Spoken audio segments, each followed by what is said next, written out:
Nous allons réaliser un remplacement de carburateur de tondeuse. Pour cela, nous avons besoin d'une pince, 2 clés à 6 pans et d'un carburateur de remplacement. La première étape, c'est la mise en sécurité de la tondeuse. Pour cela, on va déconnecter la bougie.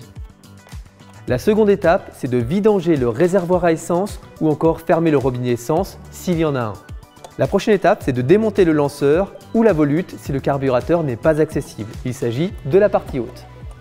Ensuite, il suffit de retirer le boîtier du filtre à air.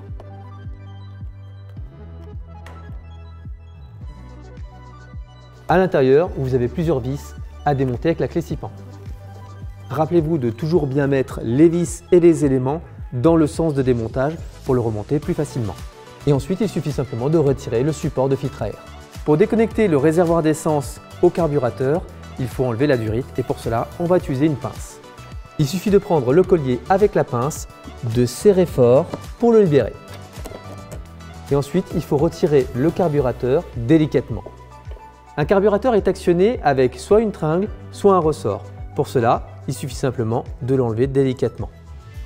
Dès qu'on a enlevé le carburateur, on va enlever les derniers éléments, à savoir la durite d'arrivée d'essence et vérifier qu'il ne reste pas un joint resté accroché à la pile d'admission.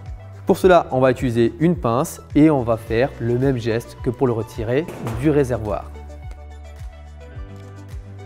Il suffit maintenant de prendre un carburateur neuf. La première des choses à faire, c'est de remettre la tringle dans son logement. Et ensuite, on vient repositionner le carburateur délicatement.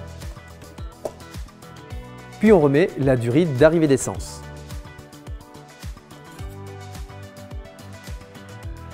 On remet en place le réservoir et on raccroche la durite d'arrivée d'essence sur cette partie. Et ensuite, on remet en place la boîte à air. Attention, il y a des petits détrompeurs qui viennent se loger directement dans le support. Pensez bien aussi à accrocher la durite du reniflard. On remet en place le filtre et le boîtier de protection. Pour finir, on remet en place le carter de ventilation sur le haut de la tondeuse. Et pour finir, on rebranche la bougie. Et voilà, votre carburateur est remplacé.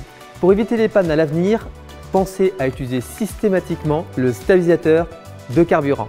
Ça permettra de garder votre moteur en forme.